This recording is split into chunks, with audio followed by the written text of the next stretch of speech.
All right, here we go. Good morning. I would like to call to order this meeting of the Fremont County Board of Commissioners and invite you to rise for an invocation this morning by Joe Garkovich from Mercy Today Ministries. And please stay standing for the Pledge of Allegiance. Let us pray. O Holy One, we thank you for another day in which to come and do this important work.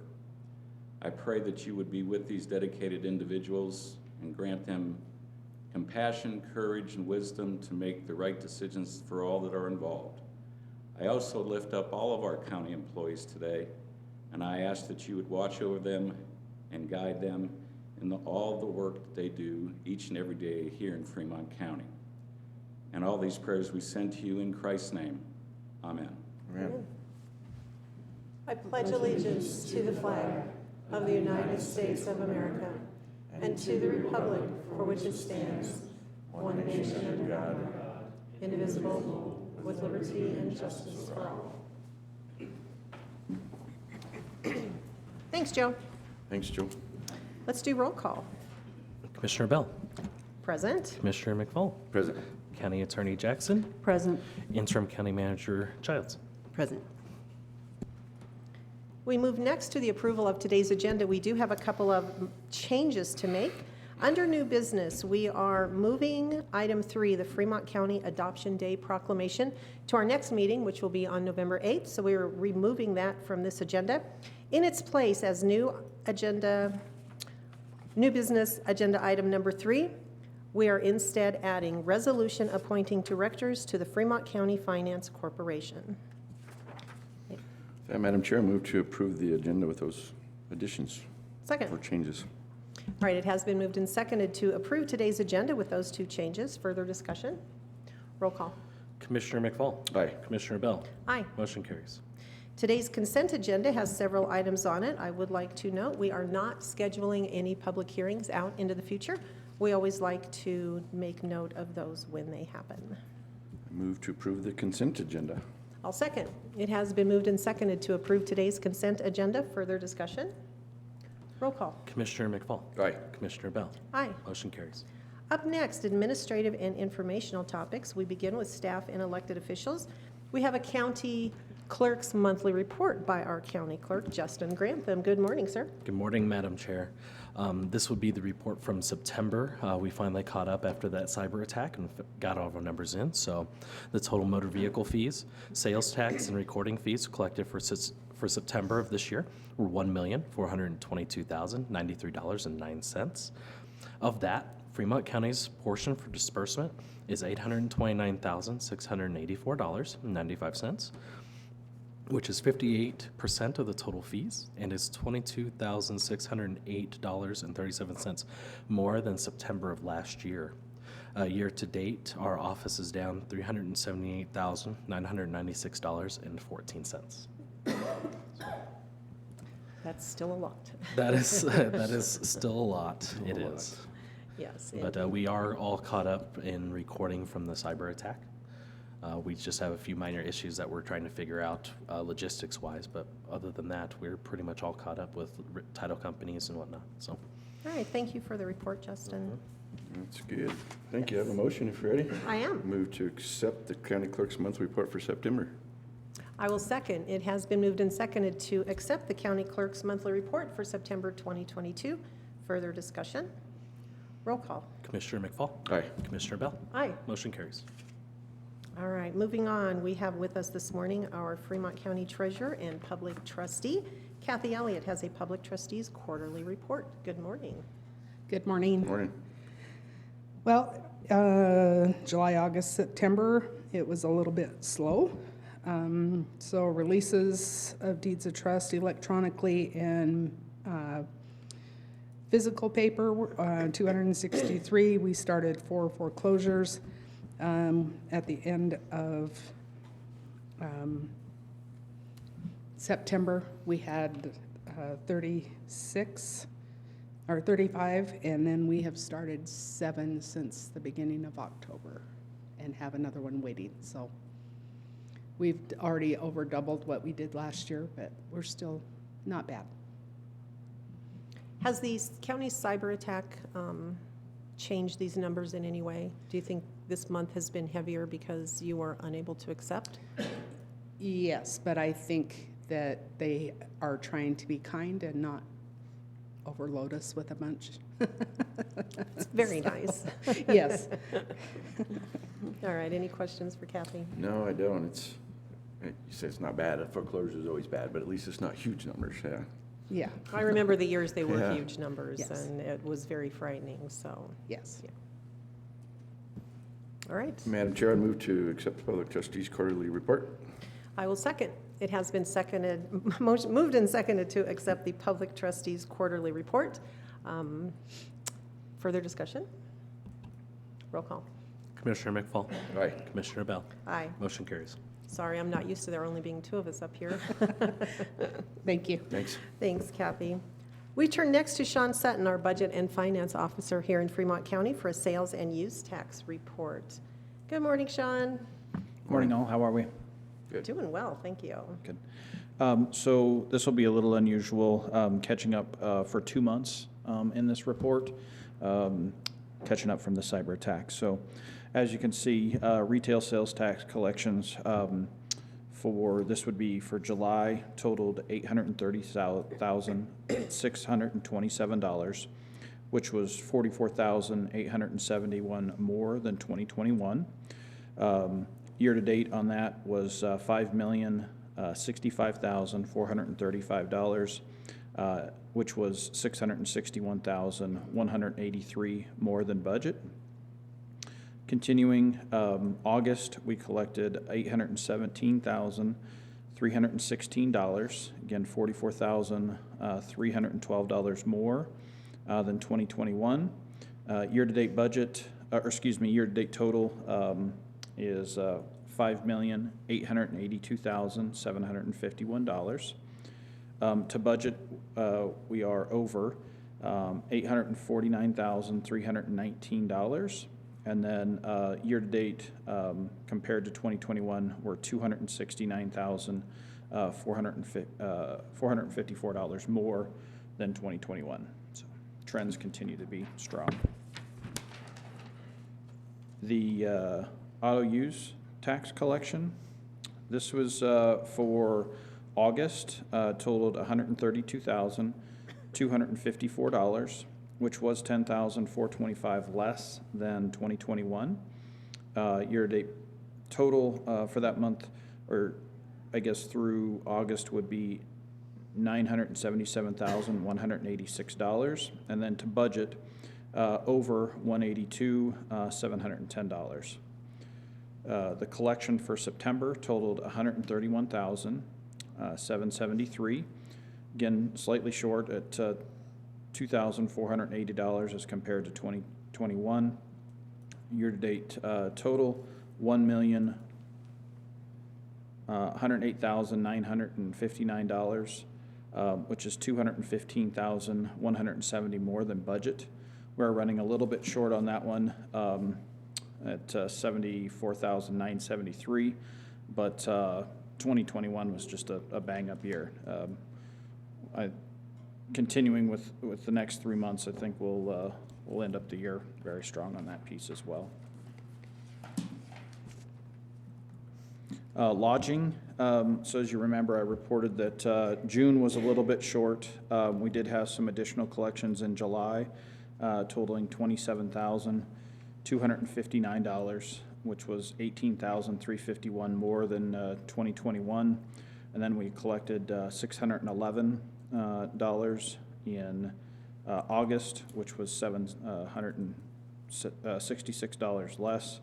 We're tracking slightly less than 2021, about $21,110, but still, again, a very strong year. Sheriff retail, we collected in July $553,751, which was $29,914 more than 2021. Year-to-date, $3,376,958, and then to budget over $412,417. In August, we collected 544,877, 29,541 more than 2021. And then year-to-date total through August totaled $3,921,835, which is $533,787 over the budget, and we are tracking 179,629 more than 2021. The last report that I have for you today is the sheriff auto use tax. Again, slightly down, but 88,169 collected in August, which was 6,950 less. You can see through that month, we collected 675,854, and to budget, we were over $146,106. September collected 87,849, which was 1,654 less than the prior year.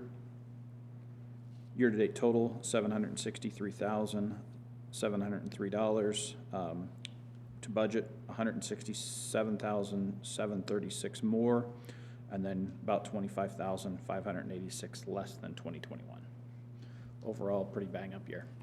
Those are still some pretty impressive numbers that we continue to put up. So thank you so much for your report, Sean. You're welcome. Any Yeah, I questions? think in correlation to Clerk Grantham's report, you see the auto use tax are down, but the retail sales taxes are way up, so they're spending money on something other than cars. I was going to say, you'll continue to see that trend as long as used vehicles cost more than new Yeah, vehicles. right? Yeah, thank you, Sean. Very true. Thanks so much. Commissioner McFall, you got anything this morning? It's dry outside. We're still under stage 1 fire restrictions. Unfortunately, the way the wind's blowing this fall, it is very important to be safe out there. We've had a few fires pop up the last several days, and the wind makes them get out of hand. The fuels are pretty dry. We need some moisture really bad, so be safe out there. All right, thank you. A couple of things I would like to say this morning. First, if you haven't heard, Fremont County has hired an interim planning and zoning director. We brought back a gentleman named Daniel Victoria here in Fremont County who has worked in planning and zoning, is very, very familiar with the organization, with what we do. Unfortunately, he was unable to be with us this morning, but he will be here at our next meeting. So I just want to let folks know that planning and zoning is alive and doing well. I also have a very special, I guess, a goodbye this morning. So most of you probably know that our county manager, Sunny Bryant, is moving on. So this is her last week. Today is her last meeting with us. She is going to El Paso County. I can't tell you how lucky El Paso County is to have her, because Sunny has given us very many years of devoted service here. And Sunny, I just want to say we appreciate you and we're going to miss you. Yeah, thank you, Sonny. She's hiding in the back of the room back there, but Yes, she is. thank you and good luck. Yes, we wish you nothing but the best in the future. All right, Clerk Grantham has one more thing he would like to discuss. Thank you, Madam Chair.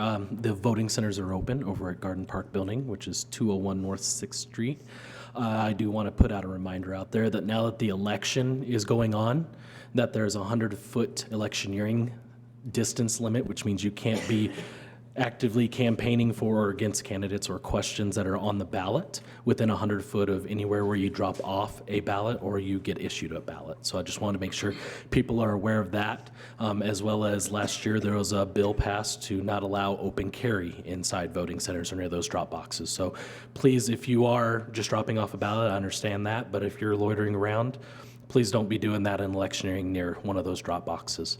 You will periodically be seeing people going to those drop boxes. Those are actually my election judges collecting ballots. I know yesterday we collected within 5 hours over 1,000 ballots. We processed over 1,000 ballots yesterday. So we're off to a strong start, and I hope it continues that way. All right, thank you, Thank you. Justin. Okay, it is time for anyone in the room who would like to address this board on any matter not scheduled on today's agenda. Is there anyone who would like to rise and speak? Okay, seeing none, we will move on. We have no old business for consideration. Under new business this morning, we will begin with an annual report of the Fremont County Tourism Council by Miss Ashley Sack. Good morning, Ashley. Thank you so morning. much for being here with us this morning. We always appreciate knowing what Push you that guys are button on front of up that mic to. there, if you would. Yes. There you go. Can I come up and bring you presents? Is that Oh, well, of allowed? course, yes.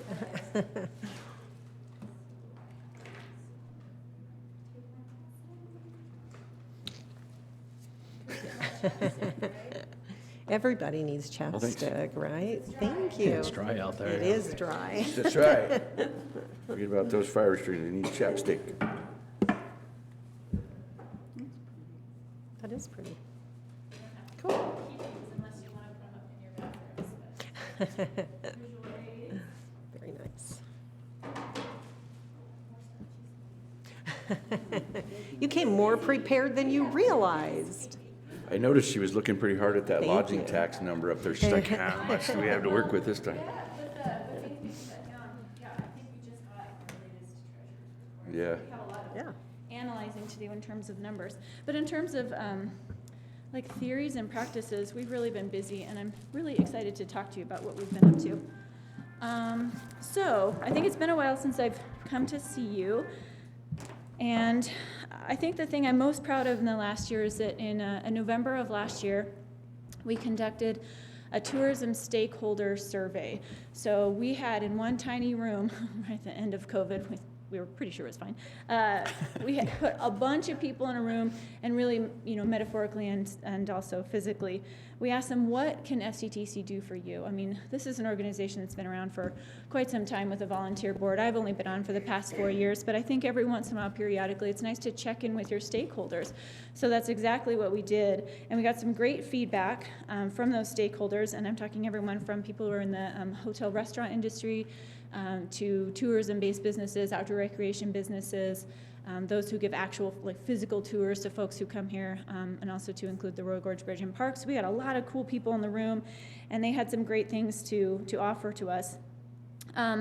Essentially, I'll boil it down to basically, they were having troubles with workforce, getting folks to come on and join their team, especially as COVID was having some repercussions. And then the second thing was that they really found that tourism was dropping off in the spring and fall, which is ironic because that's when, especially we as locals, recognize that that's when it's the best time to enjoy a lot of what we have in Fremont County. So unfortunately, as a tourism-based organization, we're not able to help out too much with the workforce, and we have a fantastic organization in this community that's working toward that. So places like FEDC and the workforce development folks are doing a great job of that. So we thought we could be really just a supporter. We try to identify, are we going to be the leaders in this efforts, or are we just going to support? So we decided we will do our best to support those efforts, and especially offering some incentives to get workers trained in tourism information and things like that. So we decided to help as much as we could. But we can be the leader in helping to promote this area as a region that welcomes tourists in the off seasons, right? Off seasons typically being spring, fall, and winter. Colorado as a whole puts a lot of money towards winter tourism, but it's not in our area, right? People want to go skiing. So we thought, how can we do our best to bring people to Fremont County during those slower seasons so that our small businesses could thrive? They're doing well in the summertime, and then business is dropping off. And as a business owner, that is frustrating because you would like to see your revenues continue to increase throughout the year. So we have put a lot of money towards, and you have the visitor's guide in front of you, we put a lot of money and effort and time towards figuring out how we can really promote the spring and fall season. So we have this catchy little phrase that is on our brand new website, and it is off season, it's on. So hoping to attract people as they are maybe in the dead of winter, they don't want to go skiing anymore, and they come down here where it's still beautiful. We know we have those incredibly gorgeous December and January days where you can get outside and enjoy things like the train, the Royal Gorge Bridge and Park, all of our 62 miles of beautiful single-track trail. All of those things are still open and available to folks if they don't want to be bundled up like an Eskimo in Breckenridge. So we put a lot of money and effort toward that. I think you'll see the results in your in that booklet, the visitor's guide. On the itinerary page, we've been very careful to suggest some itineraries that don't just encourage folks in the summer to come. Some itineraries are focused toward the winter time. We've put some more emphasis on some of our wintertime events, hoping to bring people for some of those events. And we're very excited to show off that new website. You can look at it's just royalgorgeregion.com, and again, you'll see throughout the entire website we're promoting those off seasons. The second thing that came out of that survey is that we love our tourists, but we recognize that a lot of folks who come to our region, and you talk about being dry, a lot of folks who come from places, for example, where it's not as dry, they're not used to things like fire restrictions, right? You come from places where water just comes out of rocks in the middle of nowhere. I mean, it's crazy, isn't it? East Coast, where do they get all the water? But they come here and they don't recognize that there are some pretty inherent dangers associated with for things like camping. They don't know that they shouldn't have a fire on, especially on a windy day.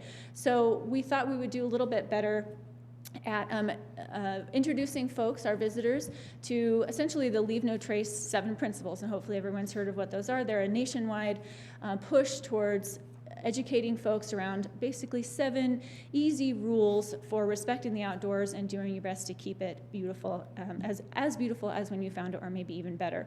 So what you have in your hands is the result of a grant that VistaWorks wrote for us. This is our new campaign, which is aimed at helping people enjoy our outdoor recreation amenities responsibly. We're calling it Keep It Gorge Us. I know. You just can't stop at that. So Keep It Gorgeous just lends itself, is our campaign that introduces people to the 7 Leave No Trace principles, which of course are plan ahead and prepare, trying to lessen those burdens on our, for example, our search and rescue folks, who when people come out and they're like, oh, it's hot and dry out here, I only brought 6 ounces of water.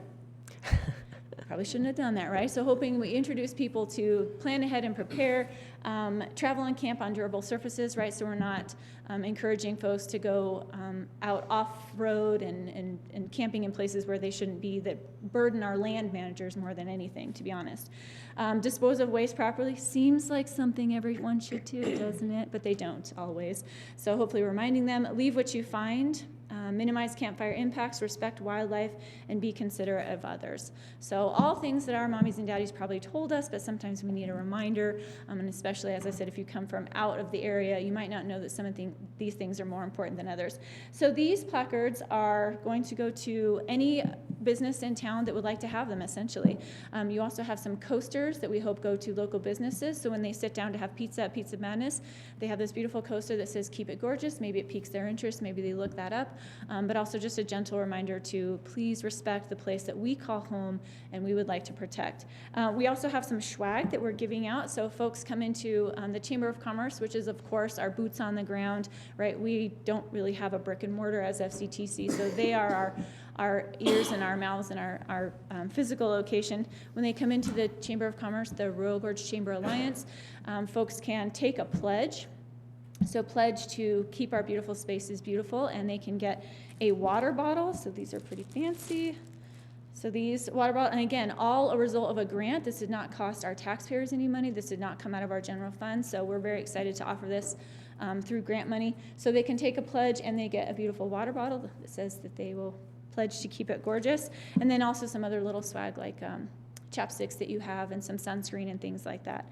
So we hope that this will encourage folks when they come and visit us to leave it better than they found it, and hope that that alleviates some of the, oftentimes the negative outlooks that people have on tourists. They come, they destroy, they leave. We hope that this will help people understand that folks don't necessarily want to come and destroy what they visit. Sometimes they just don't know that they need to follow certain rules or keep things in mind. Let's see. So speaking of the Chamber of Commerce, we have been working with them a little bit more. Rich is an incredible leader down there at the Royal Gorge Chamber Alliance. He's made some big changes and is moving forward with a lot of fantastic plans. And we just want to harness that energy that he and his staff have and help them to promote our area as we want to do the same. So obviously our goals are aligned, and we're working more with them. For example, Rich is potentially going to go to Chicago and go to so bus tourism is a big deal, right? Bringing groups of people to the area. And so he's going to go, hopefully, and promote our region to these bus tours. It's like a speed dating for bus tour operators. Super cool. So like they get 7 minutes to promote our region. It's cool, we have this, we have this. So hopefully he's going to go and speed date some bus tour operators so that we bring those folks to our region and increase that sales tax, lodging tax, et cetera. So we're excited to work with him a little bit more. We did give out over $12,000 in community grants this year. So for events like the Whitewater Festival, for example, they need marketing money, and we are very excited. Through our bylaws, we have to give at least 5% of our money to local organizations, and we did that with $12,000, and thereby increasing the marketing budgets to some of these larger events that do bring people to our area and show off our natural amenities. And let's see, what else are we up to? We do have a committee that is invested in trying to figure out how we can increase our budget. We're at a little bit of a disadvantage at the FCTC. Some of like communities, for example, Alamosa, right, pretty smaller community like ours, has a much larger budget to market. So we're kind of coming from behind when it comes to marketing our region because we don't have the same budget that they do. So we're competing against those regions when it comes to tourism dollars. You know, folks are coming from Kansas and they're thinking, where should I go? And if Alamosa has a bigger budget and they reach those folks before we do, they're going to go to Alamosa. So we are looking at ways through a local marketing district to potentially, I wish Commissioner Grantham was here, he's been in on most of those meetings, to kind of redraw the boundaries and figure out how maybe we could increase the lodging tax just a smidge to hopefully compete with some of those other like communities and make sure that our name, the Royal Gorge region, is as prevalent as some of the other regions are when it comes to marketing our county as a recreation and tourism destination. And I think that's it. That's all. That's all we've been doing. No big deal. That's all? How much, Yeah. huh? Yeah, that is a ton of information. I know, Thank you. right? Yeah. And I try to just- speak as quickly as possible to get it done in under what I do. No, that's my teaching voice, sorry. No, that's great. Yeah, good job. So a couple of things. I just wanted to mention that the chamber is now located at 424 Main Street. So anyone who wants to pop in and see what they have available. But I also wanted to show this incredible cover of your tourism book. It is pretty amazing. So I don't know if we can get a little bit closer on that or not.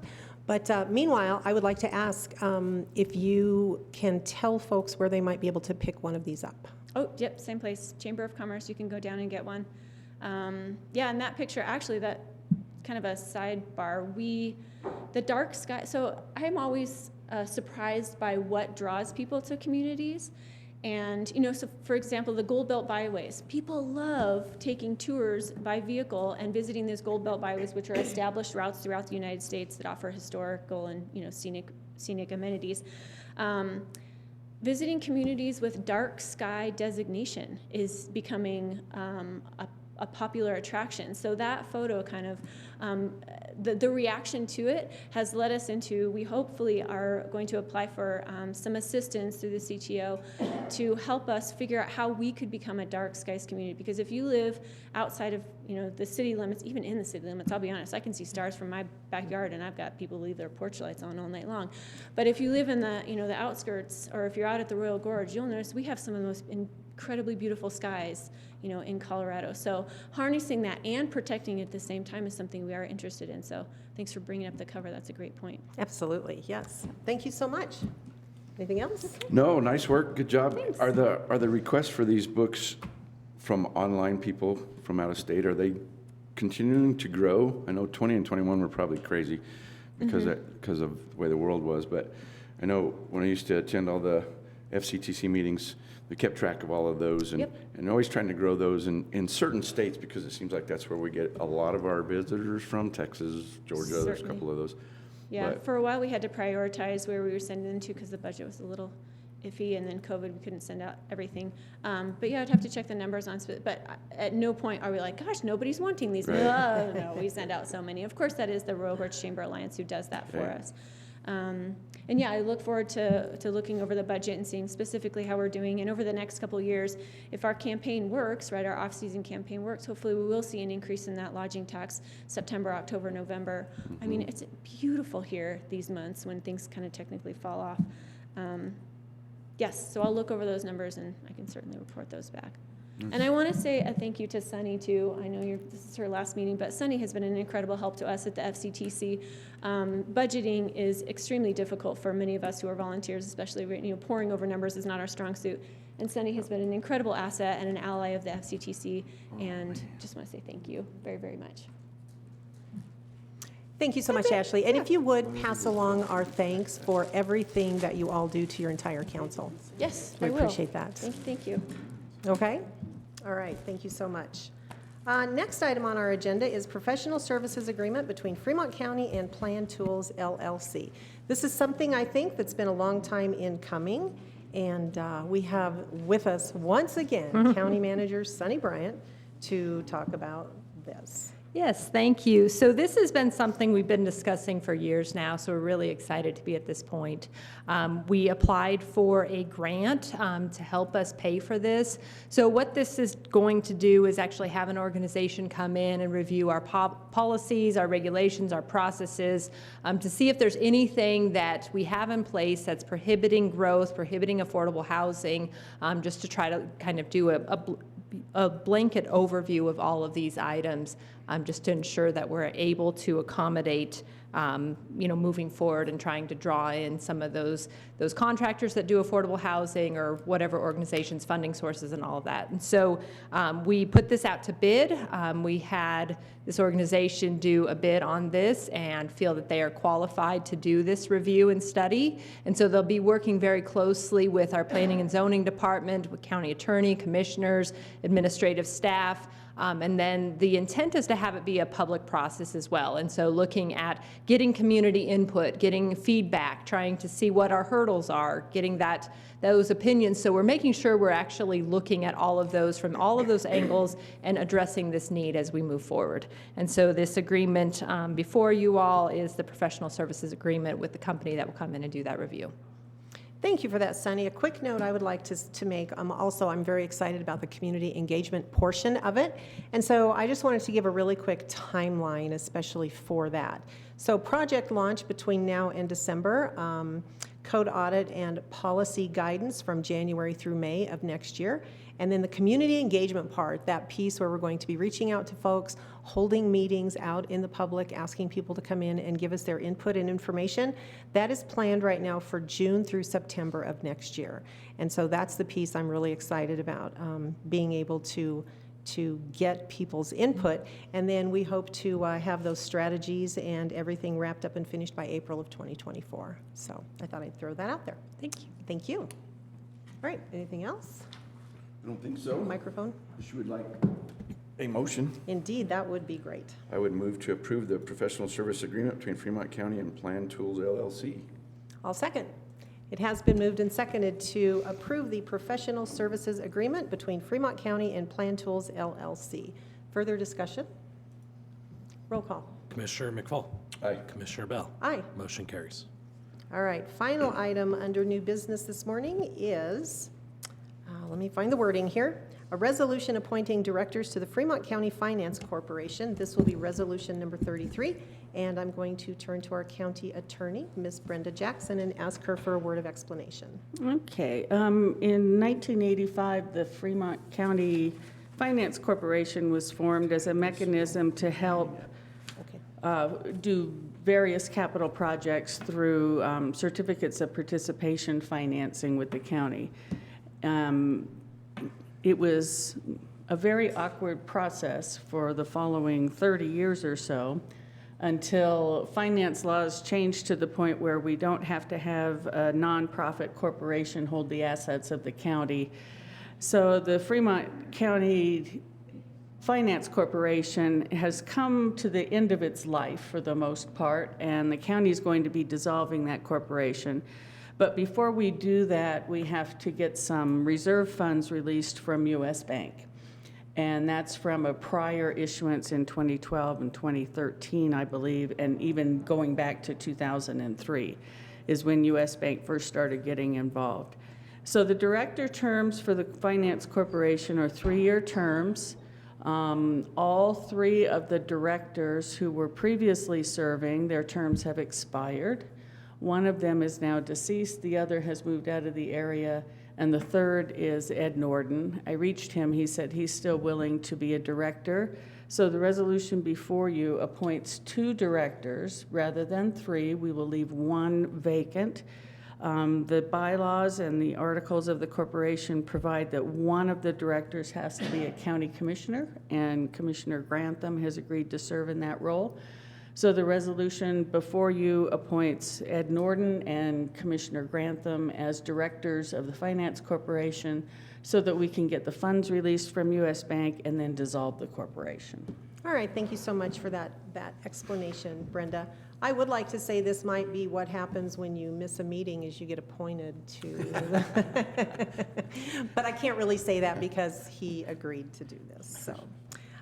And yeah, I just would note this does appoint the two as mentioned by Brenda for 3-year terms commencing October 25th of 2022. The third position shall remain vacant, and the terms of the directors shall automatically expire upon the final dissolution of the corporation as a legal entity, which is anticipated to happen before too long. So, all right, with that, Commissioner Ready for a McFall? motion? Yes. I move to approve resolution number 33, which is a resolution appointing 2 directors to the Fremont County Finance Corporation, which would be Ed Norton and Commissioner Kevin Grantham for 3-year terms, which will shortly be dissolved. All right, thank you. I will second. So it has been moved and seconded to approve resolution number 33, appointing directors to the Fremont County Finance Corporation as just described. Further conversation? Roll call. Commissioner McFall. Aye. Commissioner Bell. Aye. Motion carries. Okay, and before we adjourn, apparently we have an item that did not make our agenda. And we just caught it. So I'm going to turn to Commissioner McFall for a quick word of explanation. Well, we had every intention of, and the resolution is prepared, for a moratorium on enforcement of certain provisions of the commercial development plan. It's came to our attention that that's kind of hindering some of the development that's going on in Fremont County, and we want to not be a hindrance to that. That professional service agreement we signed a while ago is going to help with this eventually, but for right now, we have the ability to put moratoriums on some of these certain things that are causing road bumps, I guess speed bumps, for development, whether it be housing or commercial or whichever. So we do have a resolution prepared by Ms. Jackson for moratorium enforcing certain provisions of the Fremont County zoning resolution regarding commercial development plans, which cuts out a couple of the prior requirements for commercial development to continue. So we need to address that now because we were kind of on a timeline with this, and I'm not sure how it missed the Yeah, agenda. I'm not sure how it did either, but it did. So let me ask Ms. Jackson, first of all, do we need a separate motion to add this to our agenda? Yeah, that would be appropriate. And then you also need to include in the motion that it be scheduled on the next agenda, the November 8th agenda, for consideration again and ratification if the board chooses to approve. So I would make that motion, Madam Chair, that we add the resolution for the moratorium of enforcement on certain provisions of the commercial development plan, and then also have it on the November 8th agenda for ratification if we get it approved here today. All right, I will second that. So it has been moved and seconded to add this item as item 4 under new business on today's agenda. Further discussion? Roll call. Commissioner McFall. Aye. Commissioner Bell. Aye. Motion carries. All right, and I believe we have the information out there already, so I think we're ready for a motion. We do. So we'll assign the resolution number, which will be 34. So, Madam Chair, I move to approve resolution number 34, which is a resolution imposing a moratorium on enforcement of certain provisions of the Fremont County zoning resolution regarding commercial development plans. All right, it has been moved and seconded to approve resolution, I second. It now has been moved and approved to, moved and seconded to approve resolution number 34, imposing a moratorium on enforcing certain provisions of the Fremont County zoning resolution regarding commercial development plans. And this will come back up for further examination and discussion and ratification on our November 8th agenda. And I'd just like to point out, Madam Chair, that this is 1-year moratorium as the other moratoriums we put in, so we'll have to revisit this before our codes get revised. All right, thank you for that. Further discussion? Roll call. Commissioner McFall. Aye. Commissioner Bell. Aye. Motion carries. All right, I think with that, we have no further business to come before us. Thank you so much for your patience with that final item today. We are adjourned. Thanks. Because I remember all the emails and never even paid attention to I the know. thing. See, I had just made a note.